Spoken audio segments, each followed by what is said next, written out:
Hello everyone, welcome back to Ambition Nursing classes.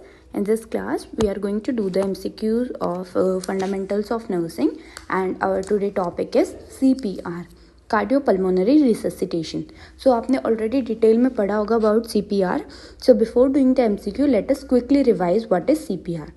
तो CPR क्या है? It is Cardiopulmonary Resuscitation, and we know about BLS. It is Basic Life Support, and ACLS it is Advanced Cardiac Life Support. Okay, so हमने पढ़ा है कि cardiopulmonary resuscitation हम किन patients को देते हैं? Cardiac arrest, heart failure, respiratory failure, है ना. और इसका मेन पर्पस क्या होता है? To provide circulation to all the vital organs. ठीक है, क्योंकि जो हमारा हार्ट है, लाइक कार्डियक अरेस्ट हुआ है पेशेंट को, हार्ट ने पंपिंग करना बंद कर दिया, तो आपकी जो वाइटल्स ऑर्गन्स है वहाँ तक ब्लड नहीं पहुँच पाएगा. ठीक है, सो वी डू CPR ताकि हर वाइटल ऑर्गन्स तक ब्लड सर्कुलेशन पहुँच पाए. Clear? This is the main purpose. Next आपका मेनली क्वेश्चंस कहाँ से आते हैं? ये जो हमारे प्रायोरिटी बेस्ड क्वेश्चन है ना, प्रायोरिटी कि आपको एक पेशेंट मिला, सीन देंगे, प्रायोरिटी बेस्ड क्वेश्चंस आते हैं कि एक सीन दिया आपको और पूछा कि आप सबसे पहले क्या करोगे, है ना. तो ये जो पॉइंट्स हमने रखे हैं ये आपको लर्न करने. सबसे पहला पॉइंट है आपका सीन सेफ्टी. ठीक है, आपको पेशेंट मान लो रोड साइड मिला है और आप ये तो नहीं है ना बीच में पड़ा है पेशेंट और वहीं पे CPR करना स्टार्ट कर दो. तो सबसे पहले आता है सीन सेफ्टी. आपको पेशेंट को एक सेफ एनवायरनमेंट में लेके जाना है, सेफ साइड में लेके जाना है. और सीन सेफ्टी में भी क्वेश्चन आता है कि आपकी सेफ्टी फर्स्ट है या पेशेंट की safety first. So your safety is first, your safety is first means rescuer की सेफ्टी फर्स्ट है, देन पेशेंट. ओके, ये याद रखना है. नेक्स्ट आता है चेक द रिस्पॉन्सिवनेस. अब रिस्पॉन्स कैसे चेक करोगे आप पेशेंट का? ये शोल्डर्स पे टैप करोगे, जैसे इस फोटो में दिखाया गया है. फर्स्ट फोटो में आप शोल्डर्स पे टैप करेंगे and you will ask are you okay, आप ठीक है? ठीक है, नहीं तो आप उनका नाम पूछ सकते हो शोल्डर्स पे टैप करके. क्लियर? नेक्स्ट आता है चेक फॉर कैरोटिड पल्स. अब आपने रिस्पॉन्सिवनेस चेक कर ली, पेशेंट रिस्पॉन्स नहीं कर रहा, उसके बाद आप क्या चेक करोगे? कैरोटिड पल्स चेक करोगे. और कैरोटिड पल्स आपको कितना 5 to 10 सेकेंड्स के लिए ही चेक करना है, for not more than 10 seconds. Clear? ये क्वेश्चन आता है. अब जब आप कैरोटिड पल्स चेक कर रहे हो उसके साथ साथ में आप चेक करोगे उसका रेस्पिरेशन. ओके, ब्रीथिंग, कि वो ब्रीथिंग है या फिर एबनॉर्मल ब्रीथिंग है. ठीक है, जैसे अगोनल ब्रीथिंग होता है तो उसको ये नहीं समझना कि पेशेंट ब्रीथ कर रहा है. ठीक है, वो एबनॉर्मल ब्रीथिंग है, या तो नो रेस्पिरेशन या फिर abnormal. Clear? Carotid pulse check किया आपने 10 सेकेंड्स के लिए, अब पेशेंट की कैरोटिड पल्स नहीं मिल रही. ठीक है, देन यू सस्पेक्ट कि ये पेशेंट कार्डियक अरेस्ट का हो चुका है, इट नीड्स CPR.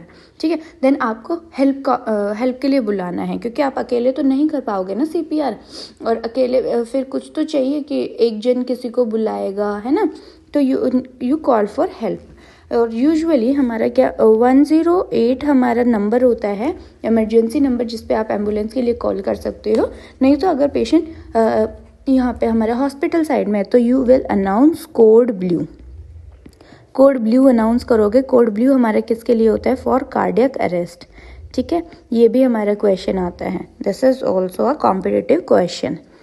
नेक्स्ट, अब मेन चीज़ है हमारा जो अर्लियर होता था वो होता था ABC, ये होता था अर्लियर.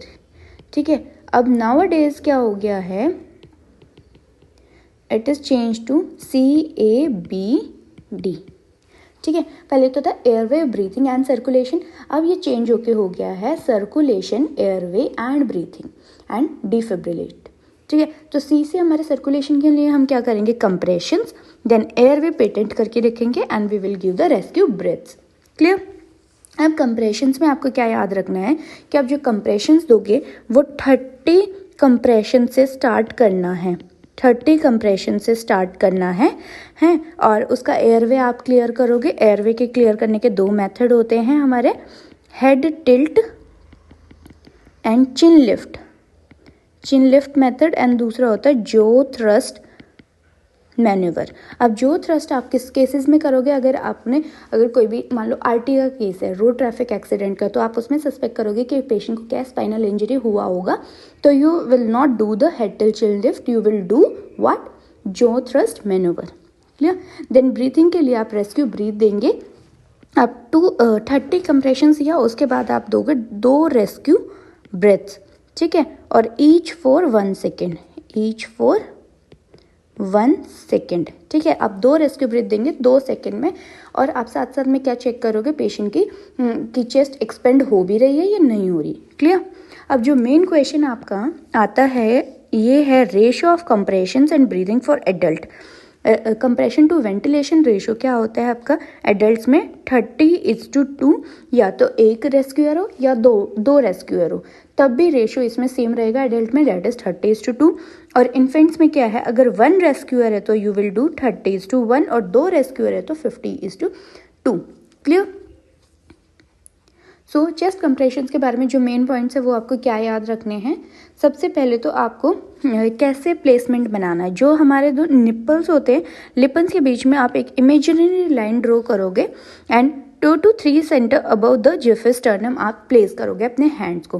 हैंड्स को कैसे प्लेस करना है, आपको जो नॉन डोमिनेंट हैंड है उसको जिससे आप प्रेशर दे सकते हो वो नीचे रखना है। उसके बाद आपका डोमिनेंट हैंड नीचे रखना है, और नॉन डोमिनेंट मतलब आप जिससे कंफर्टेबल हो, है ना।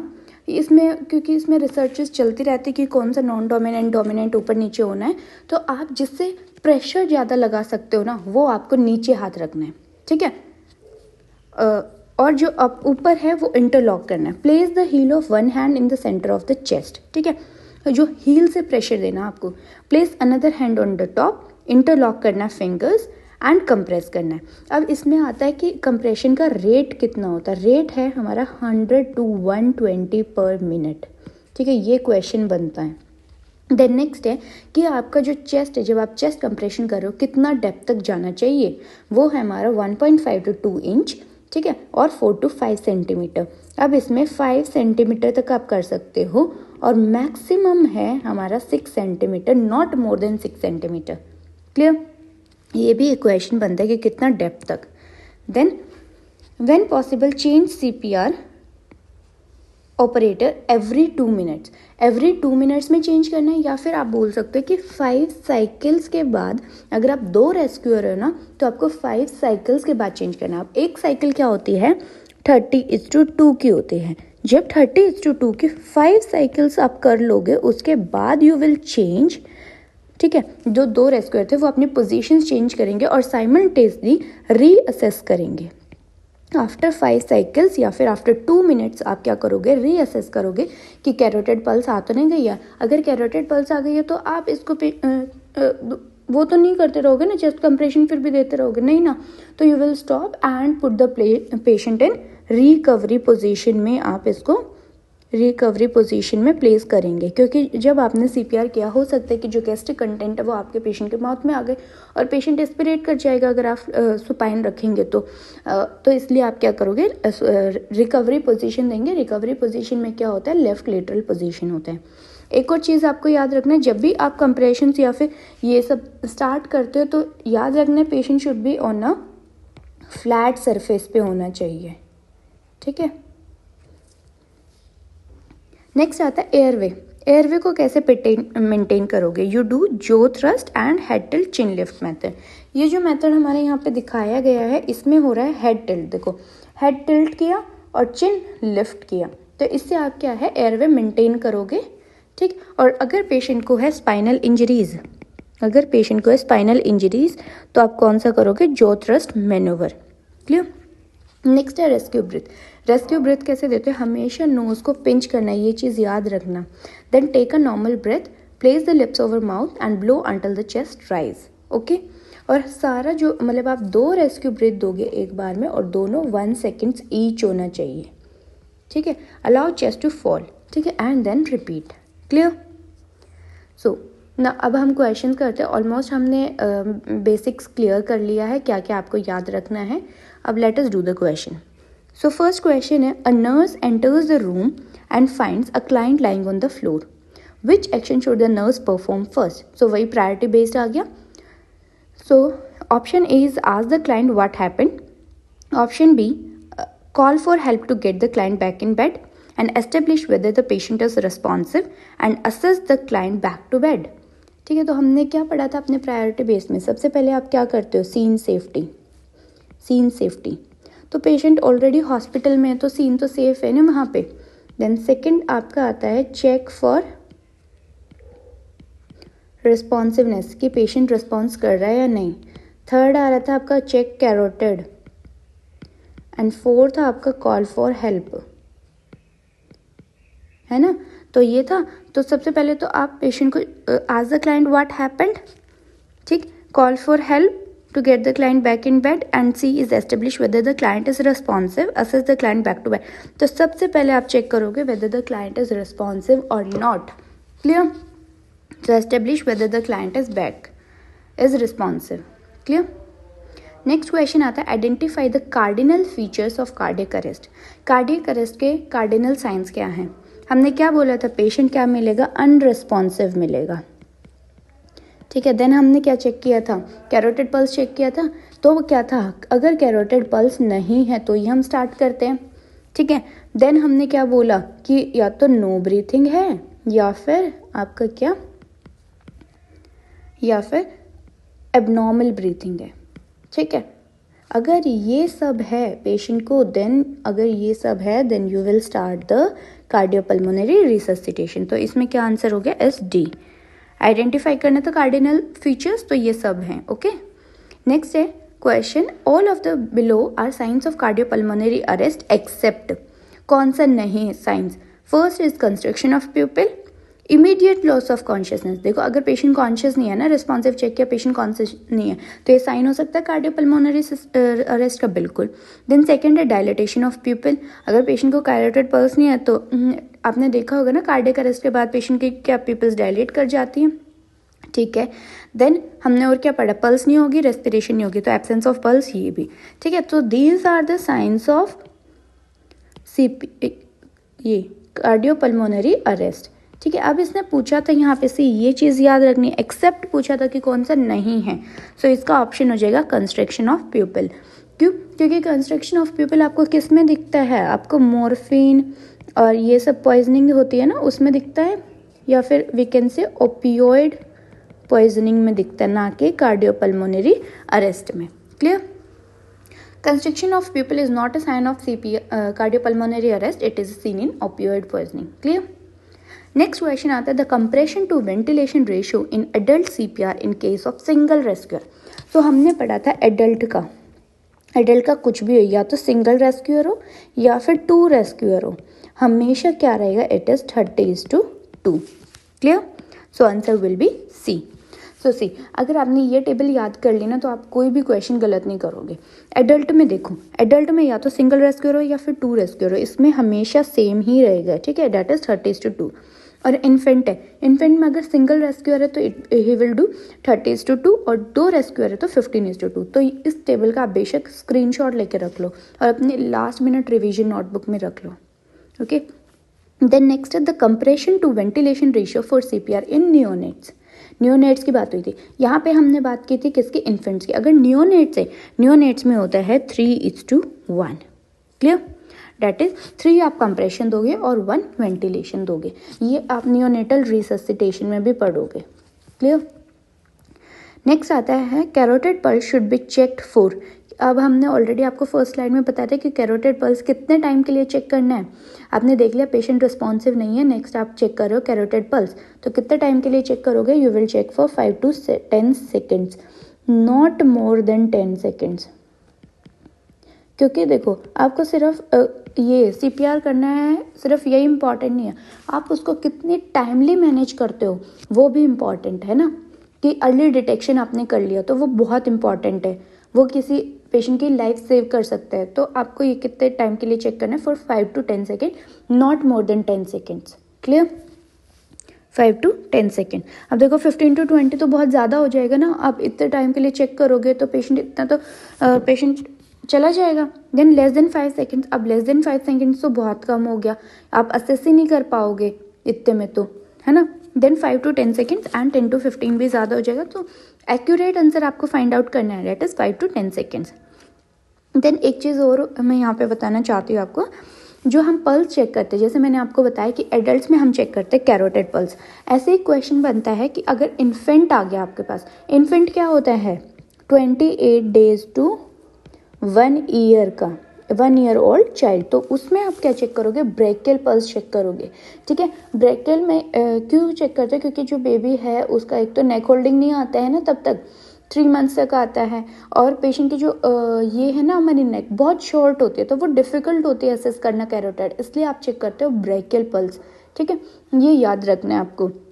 देन चिल्ड्रन की हम बात करें 1 ईयर से अबव, ठीक है, अबव 1 ईयर, ठीक है, उसमें फर्स्ट हमारा आता है कैरोटिड पल्स। ठीक है, उसमें भी हम कैरोटिड पल्स चेक करते हैं। अगर कैरोटिड पल्स नहीं, मतलब आप नहीं असेस कर पा रहे, देन आपको चेक करना है फेमोरल पल्स। अगर मान लो क्वेश्चन आता है आपके पास 7 मंथ ओल्ड चाइल्ड, ठीक है, तो उसमें आप क्या चेक करोगे, you will check the brachial pulse. ठीक है, नेक्स्ट अगर क्वेश्चन आ गया आपके पास कि आपके पास है एक 11 ईयर ओल्ड चाइल्ड, तो आप क्या चेक करोगे, यू विल चेक कैरोटिड। ठीक है, फर्स्ट ऑप्शन आपका आता है कैरोटिड। अगर ऑप्शंस में कैरोटिड नहीं दिया, देन सेकंड ऑप्शन आपका होगा फेमोरल। क्लियर, इसको भी आप स्क्रीनशॉट लेके रख सकते हो। क्लियर, नेक्स्ट क्वेश्चन है chest compression in an unresponsive victim will be started, कि चेस्ट कंप्रेशन अगर आपने देख लिया पेशेंट अनरिस्पॉन्सिव है, तो आप कब चेस्ट कंप्रेशन स्टार्ट करोगे, after giving 2 breaths to victim, तो हमने क्या पढ़ा था, CAB से स्टार्ट करोगे, chest compression, airway and breathing. तो इस ऑप्शन में क्या बोल रहा है कि पहले आप ब्रेथ दोगे उसके बाद चेस्ट कंप्रेशन, तो ये तो गलत हो गया सीधा सीधा। नेक्स्ट है after making an emergency call to ambulance service, कि आपने चेक किया पेशेंट अनरिस्पॉन्सिव है, तो उसके बाद आप इमरजेंसी में कॉल करोगे या चेस्ट कंप्रेशन स्टार्ट करोगे। देन सी है after checking carotid pulse of the victim and find the pulse is absent. ठीक, नेक्स्ट डी ऑप्शन है as soon as you find unresponsive victim. तो देखो आपने अनरिस्पॉन्सिव विक्टिम देखा, तो इसका मतलब ये नहीं आप CPR स्टार्ट कर दोगे, हो सकता है लाइक पेशेंट को हो गया हो हाइपोग्लाइसीमिया और पेशेंट अनरिस्पॉन्सिव हो गया हो, है ना, तो हमेशा क्या चेक करना है, कैरोटिड पल्स चेक करना है। अब आपने कैरोटिड पल्स चेक की और कैरोटिड पल्स है एब्सेंट, उसके बाद ही तो आप इमरजेंसी में कॉल फॉर हेल्प करोगे ना। तो सबसे पहले after checking carotid pulse of the victim and find the pulse is absent, उसके बाद आप चेस्ट कंप्रेशन स्टार्ट कर दोगे। क्लियर, नेक्स्ट है question a trained basic life support providers are instructed to complete dash cycles of CPR as per AHA क्या है, American Heart Association guidelines. तो AHA क्या बोलती है कि एक अगर आपने स्टार्ट किया चेस्ट कंप्रेशन, तो आप कितना साइकिल्स के बाद पेशेंट की कैरोटिड पल्स असेस करोगे। ठीक है, डेट इज 5 साइकिल्स, और हमने पढ़ा था 2 मिनट्स के बाद। क्लियर, 5 साइकिल्स का मतलब एक साइकिल में कितना होता है 30 कंप्रेशंस प्लस 2 ब्रेथ्स। क्लियर, तो आप 5 साइकिल्स के बाद आप जो है वो चेंज करोगे। नेक्स्ट क्वेश्चन है which maneuver is use for clearing airway in case of spinal injury. आपने देख लिया कि पेशेंट सस्पेक्टेड स्पाइनल इंजरी हो सकता है, रोड ट्रैफिक एक्सीडेंट हो सकता है उसका स्पाइनल इंजरी हो, तो आप कौन सा मेथड आप एयरवे क्लियर करने के लिए, तो हमने 2 मेथड पढ़े थे, एक पढ़ा था head tilt and chin lift. अगर हेड टिल्ट चिन लिफ्ट करोगे आप पेशेंट को स्पाइनल इंजरी में, तो उसका तो और स्पाइनल इंजरी आप बढ़ा दोगे ना, हेड टिल्ट करके चिन लिफ्ट करके, तो उसमें आप यूज़ करोगे जॉ थ्रस्ट मैन्यूवर, जिसकी फोटो मैंने आपको ऑलरेडी प्रीवियस स्लाइड्स में दिखाई थी, वो आप जाके देख सकते हो। So answer will be jaw thrust manoeuvre. Next आता है look at the image and identify. तो आपके आजकल तो बहुत कॉम्पिटिटिव एग्जाम्स में इमेज बेस्ड क्वेश्चन आता है, सो हमने एक इमेज बेस्ड क्वेश्चन भी रखा है, ये क्या है, identify it. So it is a defibrillator, नहीं डिफिब्रिलेटर तो बहुत बड़ा होता है, उस जैसा तो नहीं लग रहा। ऑटोमेटिक एक्सटर्नल डिफिब्रिलेटर, कार्डियोवर्जन या none of the above. See this is AED तो आपने सुना होगा ना, ऑटोमेटिक एक्सटर्नल डिफिब्रिलेटर। ठीक, इसमें क्या होता है 2 पैड लगाए जाते हैं हमारे, ठीक है, एक राइट साइड में एक लेफ्ट साइड में। ठीक है, राइट साइड में हमारा बिलो क्लैविकल लगाया जाता है, तो ये आपके प्लेसमेंट्स याद करनी है आपको, और ये पिक्चर आप मेमोराइज कर लो कि ऐसा कोई भी फोटो आता है तो ये क्या है, ऑटोमेटिक एक्सटर्नल डिफिब्रिलेटर। इसकी आपको फुल फॉर्म भी आती है, आपको दे देंगे, AED stands for, it is automatic external defibrillator. Clear. Next question है, pads of automatic external defibrillator should be applied on. कहाँ पे अप्लाई करना है, ये ऑलरेडी एक प्रीवियस ईयर में आ चुका है ये क्वेश्चन, ठीक है। इसका क्वेश्चन क्या है इसमें ऑप्शंस, वेरी हेयर स्किन, बहुत ज़्यादा हेयर स्किन है वहाँ पे पैड अप्लाई करोगे, या फिर ड्राई स्किन पे, मॉइस्ट स्किन पे। अब देखो मॉइस्ट स्किन पे तो वो नहीं चिपक पाएगा ना, वेरी हेयरी भी है तो उसमें रॉन्ग रीडिंग्स आएंगे क्योंकि वो जो ट्रांसमिशन है वो अच्छे से नहीं हो पाएगा। तो you will apply on the dry skin, या फिर आप इसको बोलते हो नॉन हेयरी स्किन पे, ठीक है। Clear. Pads of automatic external defibrillator should be applied on dry non hairy skin. Clear. So this much is the topic. हमने आज CPR रिवाइज किया, देन उसके मेन पॉइंट्स पढ़े, उसके कुछ क्वेश्चन सोल्व किए। अगर आपका अभी भी कोई क्वेश्चन है जो आपको नहीं कर पा रहे हो, आई थिंक बेसिकली आप इससे ऑलमोस्ट ऑल MCQs जो हैं CPR के कवर कर लोगे। लेकिन अगर आपका कोई क्वेश्चन है जो इससे सॉल्व नहीं हुआ है, please write down in the comment section, we will try to solve it. And if you want like videos on the other topics, please write down in the comment section. And if you like the video, please like, comment, share and subscribe the channel. Thank you so much.